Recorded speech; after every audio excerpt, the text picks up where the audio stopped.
Hello, this is old Mr. Kent of MrKent.com, and I'm 82 years old, and I'm riding around on my e-trike almost every day, telling a little bit more of the story of my life. And if you're interested in finding it starting at the beginning, at the end of this video, there's a link you can click on that'll take you, that says life story, and that'll you can start looking at number one. I don't know if you'd ever want to do that, but that's how it works. Okay, so we're now in well, actually I'm in Spokane. I'm in my mid-50s, and we moved to Spokane in 1995. 96 we bought a house. We lived there for about 20 years. And so before I get to, well, actually, let's just go ahead with this. So I had been up to Phelps Field in my airplane. I have a Cessna 170, or I did then. And I had been up there to drop people off and so forth. And it's a beautiful, it was the first airfield that was at, no traffic.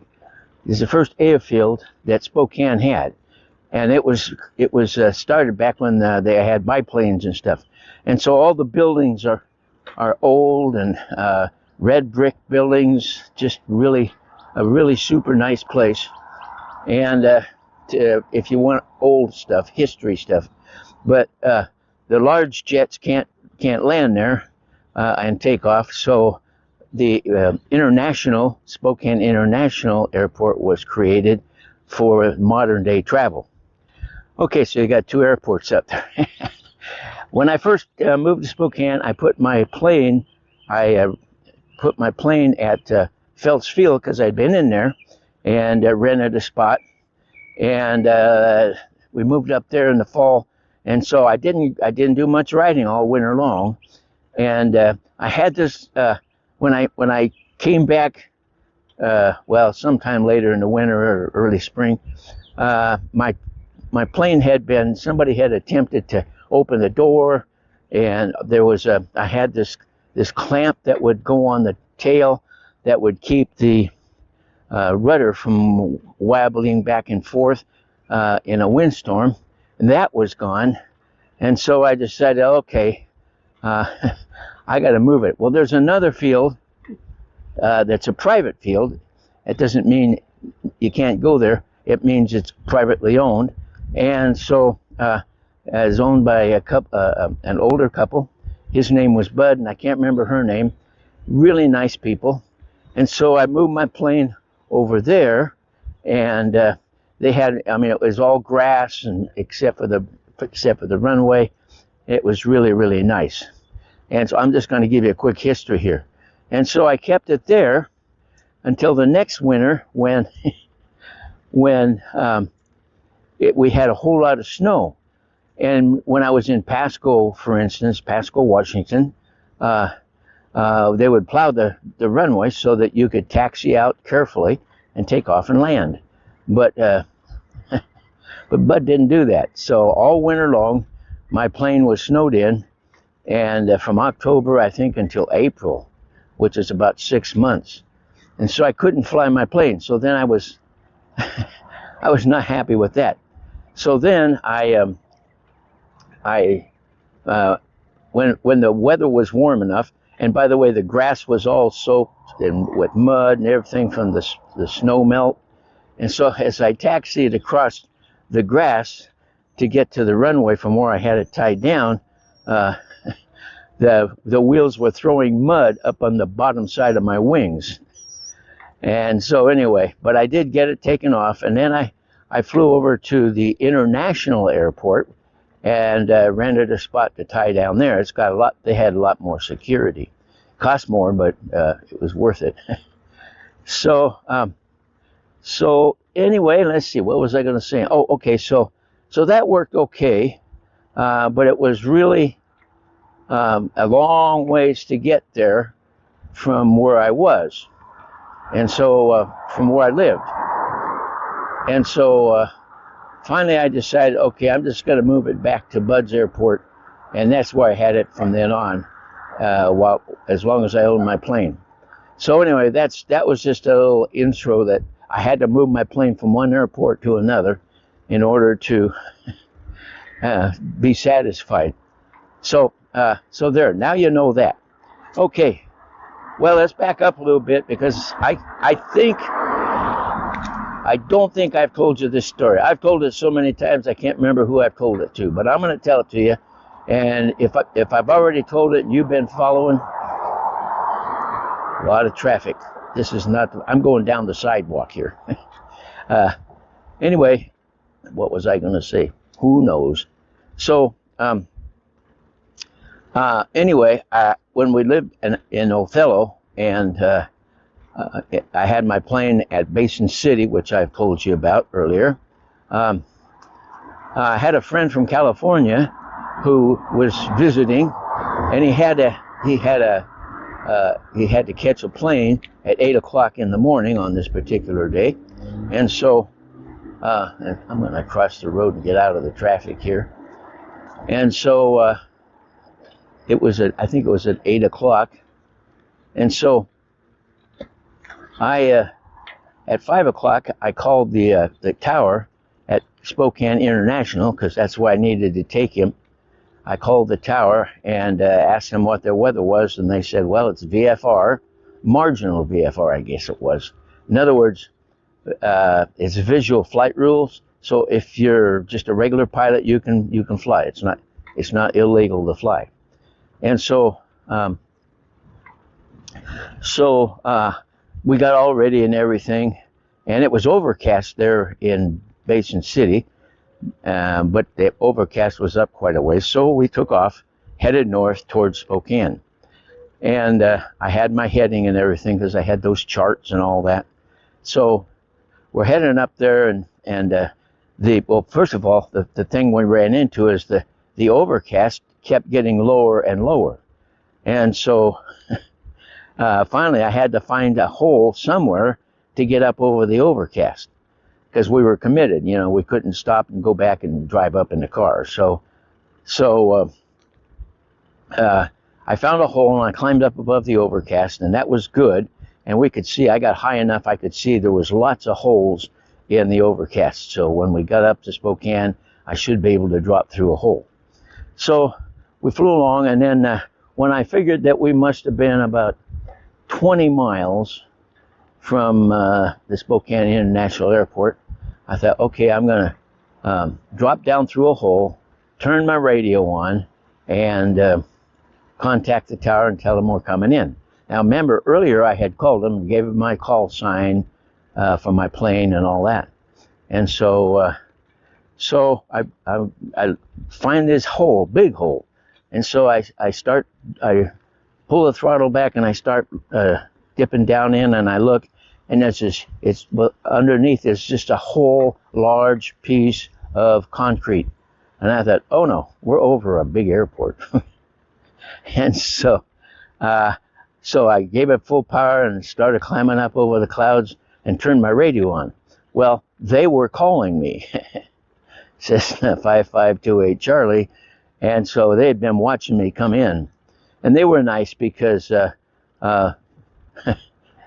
usually nice. So then they gave me a heading, and I headed back south, and they told me, change to 10 degrees, and they said, we can give you a temporary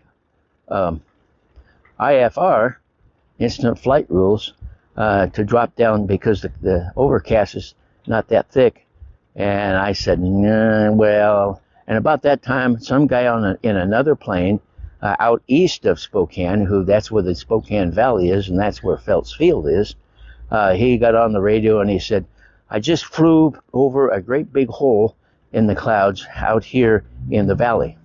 So I told the tower, that's what I'll do. I'll go over there, and then we'll land at Phelps Field, and he can catch a taxi, and everything will be fine. So we fly over there, and the hole was not all that big, but it was big enough So what I did was I put it into another one of those slips and go down like this. And by the way, my friend was a student pilot. And when I got through coming out the bottom of that hole, he said, I have never seen anything like that, because, you know, he just getting started. Anyway, so landed at Phelps Field, and he caught the taxi and said goodbye. And he went over to the international airport and caught his plane and got home on time. So that's that story. I don't know if I've told it before. I don't think I've told it here before. But anyway, the clouds. What happened was we had a tailwind coming from Basin City to Spokane. So when I thought we were 20 miles out, we were already there. So just to add to the story. Okay, there's one story, and then I've got another story that I keep forgetting.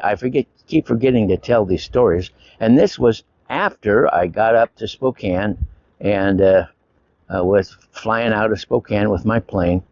I had this friend named Tom, and we were old friends, and he had moved, I think it's called Noxon. I'll probably have to correct that with text on the video, but anyway, he had moved to Noxon to take care of the hardware store that his folks had for years, and so he went up there to run the hardware store because they were getting old. And I don't remember how we got in touch, but anyway, he said, you know, you can come up here and visit because you just fly along whatever river it was called, I don't remember, fly along, and there's a dirt road right along next to the river, and that's the airport that everybody uses. And so it's like a dirt road into town. And so and he said, by the way, now remember, I'm a sailor type of guy, and he said, there's a bar when you get up so far. There's a bar with a windsock on it.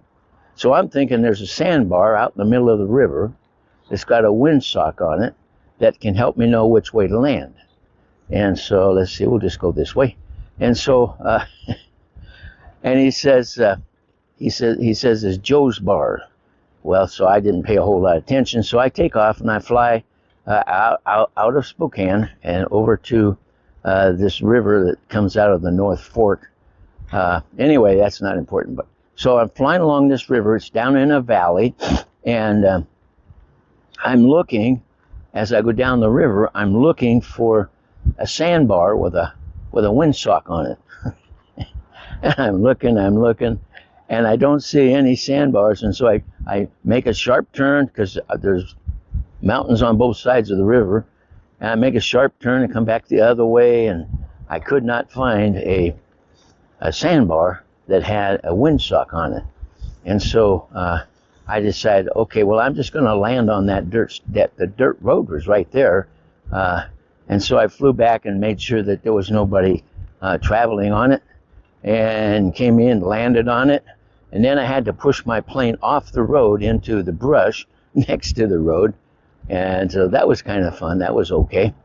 So then I think we had cell phones, because I must have called him and told him I was along that road, you know, had my plane parked. And so he came down and he found me. And as we were driving into town, there was this building that had a windsock on it. And he says, it was a tavern. And he says, that's Joe's Bar right there. That's where the windsock is. So anyway, that was kind of interesting. Anyway, and then I took him up flying, and we had a good visit.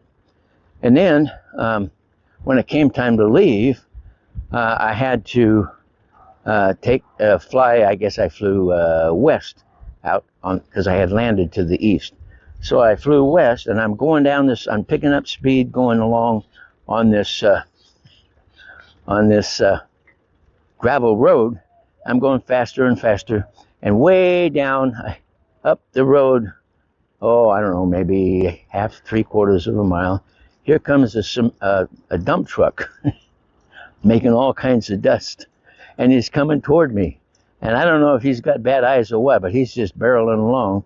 So anyway, the fun part is when when I got enough speed to get off the ground, then he was coming at me, and so I just banked and went out over the river and kept on climbing. So anyway, that's the story of going to see my friend in Noxon, and that's a couple of stories that I had forgotten about. And so anyway, I got to visit my friend Tom. Well, it's getting time for me to close it up here. But anyway, so I had my airplane at different airports as the years went by, and ended up keeping it at Bud's until I sold it. Yep, I sold my airplane while I was in Spokane. All right, let's see. We're going to go this way. So anyway, I got some more stories, and also some stories about my life as I was living in Spokane. So I'll tell you some of those stories next time. And for now, I want to thank you for watching my video, and God bless.